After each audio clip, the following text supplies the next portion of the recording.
or you're going to do wrong. That's what we determine, okay?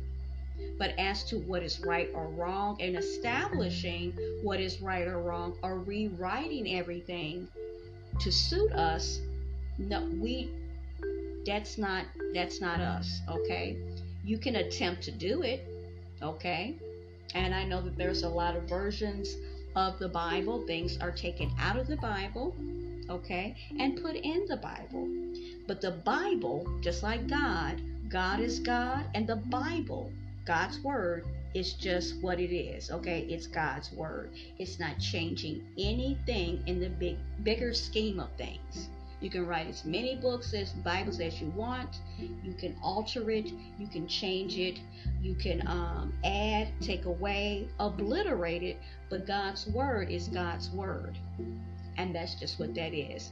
You either accept it, or as one pastor said, he would often say, or you can reject it. But it is what it is. Okay, so never what is right or wrong. We do not constitute that. No matter how we try to pat ourselves on the back or convince ourselves that that's what it is, it's not. So Satan convinced, the bottom line, Adam and Eve, that he could take the power away, or that he should take the power to make his own decisions for himself and reconfigure what is right and what is wrong. Okay, so mankind has been conducting himself in this way under the tutelage of the adversary, and, if you will, even in a way, experimentation. Ever since this has happened, ever since he entered into, whether he understood it or not, this covenant of sorts with Satan, okay, God was very clear on what it was, okay, and then Eve, and then by way of Eve, Adam, okay, decided they didn't want to follow that anymore, okay, they didn't want to listen. And this is what it's resulted. So it says, the bottom line, as with this cake, this analogy with the cake, the result is the same. It is 100% deadly. So now we're going to get into what I talked about, the great law of cause and effect.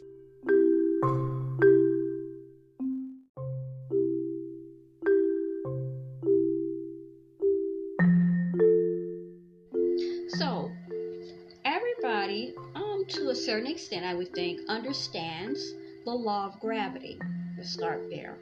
All recognize that if they ignore this law, it could, in a way, many ways, on many levels, break them. If one accidentally drops a brick on his foot, what's going to happen? The result could be broken bones, of course. That's a given, right? If a skydiver jumps from an airplane and the parachute fails to open, what's going to happen?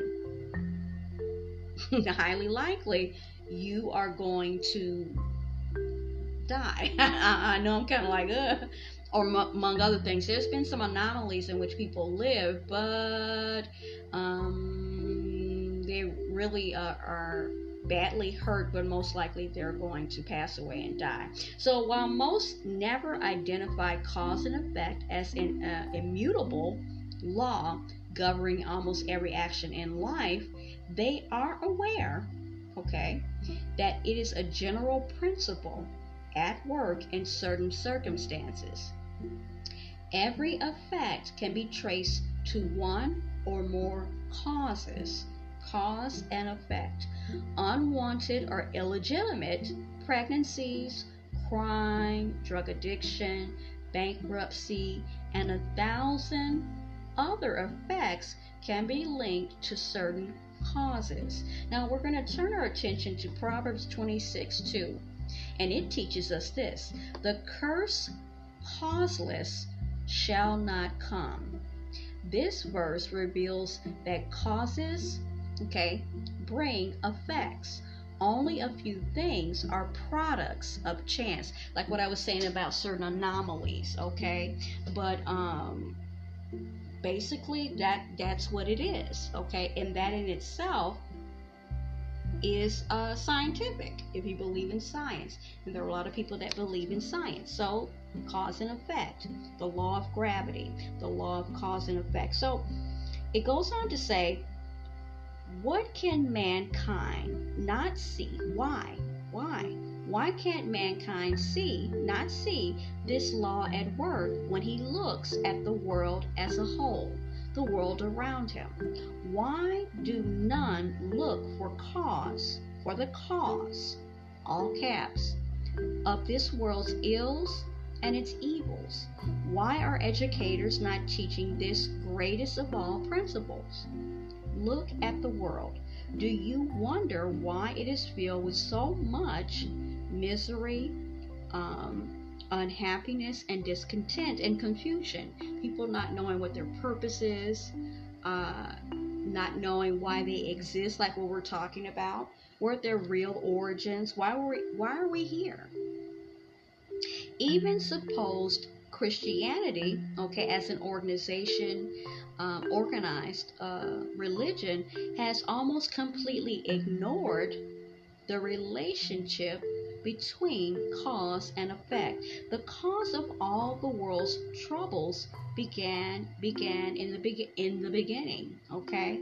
It began in the Garden of Eden. As simple as this sounds, it is true. The world ignores the decision made by Adam and Eve that they chose, okay, what they chose.